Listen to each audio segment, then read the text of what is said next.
டிவிக்கே முதல்ல வர சொல்லுங்க. ஸ்கூல் பசங்க மாதிரி உட்கார்ந்து பாலிடிக்ஸ் பண்றாங்க. டிவிக்கே என்ன சினிமா ஷூட்டிங்ல அரசியல் பண்ணுவாங்களா?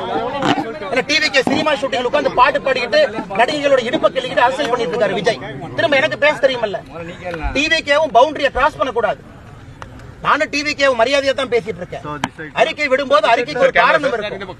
நான் என்ன விஜய் மாதிரி உட்கார்ந்து நடிகைகளோட இடுப்பை கிள்ளிக்கிட்டு உட்கார்ந்து டான்ஸ் ஆடிட்டு அங்கிருந்து அறிக்கை கொடுத்துட்டு இருக்கேன். நான் களத்திலிருந்து போராடி கொண்டிருக்கின்றேன். களத்திலிருந்து பேசுறேன். இதென்ன ஒர்க் ஃப்ரம் ஹோம் பாலிடிக்ஸா விஜய்க்கு? அவர் இன்னொன்னு சொல்றாரு, நாடகம் யாரு பண்றாங்க? யாரு? விஜய்க்கு 50 வயசுல அரசியல் வரணும்னு தோணுச்சா? 30 வயசுல எங்க போனாரு? 50 வயசுல காலைல புத்தா எழுப்பி விட்டு நடிகர் விஜய் அரசியலுக்கு வர சொன்னாரா? விஜய் யாரோட பி டீம்? நாடகம் யாரு பண்றாங்க? பிஜேபி பண்ணதா விஜய் பண்றாரா? நாடகம் பண்ணுவது விஜய், நாடகம் பண்ணுவது டிவிக்கு.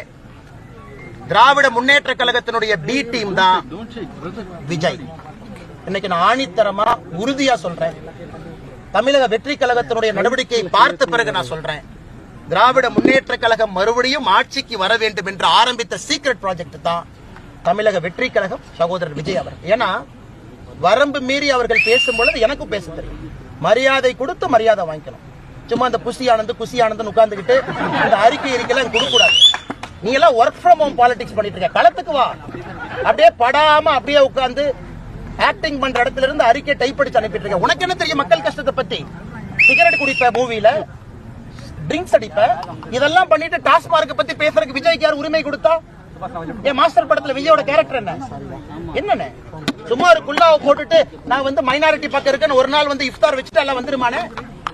எனக்கு பேச தெரியும். அந்த அறிக்கை கரெக்டா லிமிட்ல வச்சுட்டு சும்மா எங்க பக்கத்துல வச்சுட்டு இந்த ஒர்க் ஃப்ரம் ஹோம் பாலிடிக்ஸ் பண்ணிட்டு சின்ன பசங்க மாதிரி பாரதிய ஜனதா கட்சிட்டு வந்து சண்டை போடக்கூடாது.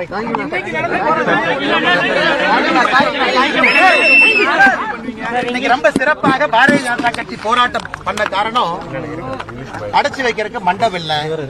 இவங்களே சாரி சொல்லி பல பேருக்கு ரோட்ல இறக்கி விட்டுட்டு போற நிலைமை. சென்னையில இருந்த 10 மண்டபம் பூர்த்தி ஆயிடுச்சு. இப்ப நாங்க தேதி சொல்லாம போராட்டம் பண்ணா காவல்துறை நிலைமை என்ன ஆகும்னு யோசிச்சு பாருங்க.